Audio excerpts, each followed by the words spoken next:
미국, 이스라엘과 이란의 전쟁이 18일째 계속되는 가운데 이란은 가장 강력한 카드인 호르무즈 해협 봉쇄를 이어가고 있습니다. 미국은 세계 최강 항공모함으로 불리는 포드함을 이동시키고 있고요. 이란은 호르무즈 해협을 우회하는 원유 수출 통로를 타격했습니다. 국제부 연결합니다. 신호 기자, 이란이 아랍에미리트 푸자이라 항구를 다시 공격했다고요? 네, 어제 두 번째 공격을 푸자이라 항구가 받았습니다. 이틀 만에 또 이뤄진 이란의 드론 공격이었습니다. 이미 이틀 전에 이란의 드론 공격으로 불이 나서 석유 선적 작업을 중단했다가 주말 동안의 작업을 재개한 상태였습니다. 미군이 이란의 최대 원유 수출 기지인 하르그 섬 내 군사시설을 타격하자 이란은 푸자이라 항구를 보복 공격하고 있는 겁니다. 이 푸자이라 항구는 이란이 봉쇄하고 있는 호르무즈 해협 바깥에 있습니다. 이 해협을 우회해서 원유와 석유 제품을 수출할 수 있는 통로입니다. 이란 입장에서는 호르무즈 해협 봉쇄 효과를 반감시킬 수 있는 곳이기 때문에 전략적 타격을 계속 가하고 있는 것으로 해석됩니다. 네, 미국은 지금 호르무즈 해협 봉쇄 해제를 압박하기 위해서 주요 동맹국들한테도 군함 파견을 요청한 상황인데 세계 최강 항공모함으로 불리는 포드함도 그쪽으로 이동하고 있다고요? 네, 그렇습니다. 이 제럴드 알 포드 항공모함은 이스라엘 북부 하이파항에 정박해 있다가 이란 전쟁이 개시된 이후부터 다시 이동하기 시작했습니다. 이 지중해와 홍해를 잇는 수에즈 운하를 거쳐서 수에즈만을 통과했고 지금은 홍해에 있는 것으로 알려졌습니다.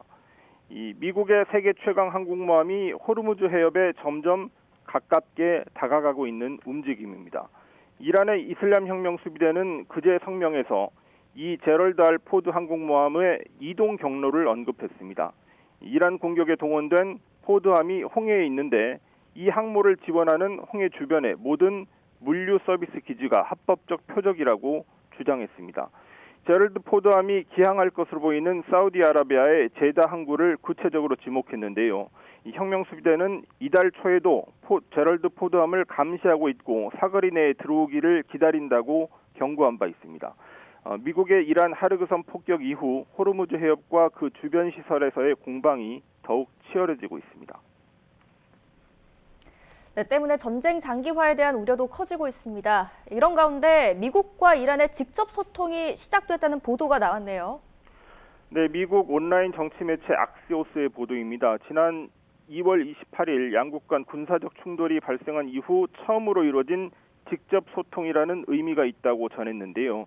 스티브 위트코프 백악관 중동 특사와 아바스 아라그치 이란 외무장관 사이에 직접 소통이 이루어졌다고 미 정부 관계자를 인용해서 보도했습니다. 하지만 문자 메시지 등 비공식 소통 채널로 표현돼 있어서 직접 만남은 아닌 것으로 보입니다. 앞서 도널드 트럼프 미국 대통령은 이란이 미국과의 협상을 간절히 원하고 있지만 협상 준비가 충분치 않아 보인다고 말했습니다. 하지만 이란은 미국과 이스라엘에 대가를 치르게 하겠다면서 전쟁을 멈출 조건으로 침략 방지 약속과 전쟁 배상금까지 요구하고 있습니다. 이란 외무장관 발언 들어보겠습니다. هیچ پیامی ارسال نکردیم، تقاضای آتش بس نداریم، ولی این جنگ باید خاتمه پیدا بکنه به صورتی که دیگر تکرار نشود. اینکه ما میگوییم آتش بس نمیخواهیم نه به این دلیل که دنبال جنگ هستیم، به این دلیل که این بار این جنگ باید به شکلی تمام بشود که دشمنان ما دیگر هرگز به فکر تکرار این حملات و این تجاوز 네, 그리고 이란이 밤사이 이라크 바그다드의 미국 대사관을 공격했다는 소식도 새로 들어왔죠? 네, 그렇습니다. 이라크 바그다드의 미국 대사관이 또 공격을 받아서 미군의 방공망이 이걸 요격하는 장면이 포착됐습니다. 로이터 통신은 현지 시간 16일 밤 이 바그다드의 미 대사관과 외교공관, 이라크 정부 청사 등이 밀집된 그린존에서 두 번의 큰 폭발음이 들렸다고 보도했습니다. 바그다드 미 대사관은 지난달 28일 전쟁이 시작된 뒤 지금까지 최소 4번 이상의 공격을 받았습니다. 네, 이런 가운데 이스라엘 역시 이란과 레바논에 대한 공격을 멈추지 않고 있죠. 네, 이스라엘은 이란 수도 테헤란에 대한 공습을 이어갔습니다. 오늘 새벽에도 테헤란 상공에서 여러 차례 큰 폭발음이 들렸다고 외신들이 전했습니다. 이스라엘은 레바논의 친이란 무장정파 헤즈볼라를 겨냥한 지상작전도 시작했습니다. 이스라엘군은 레바논 국경 동쪽에 투입된 제91사단이 주말부터 수색작전을 시작했고 작전 과정에서 교전을 통해 헤즈볼라 대원도 사살했다고 전했습니다.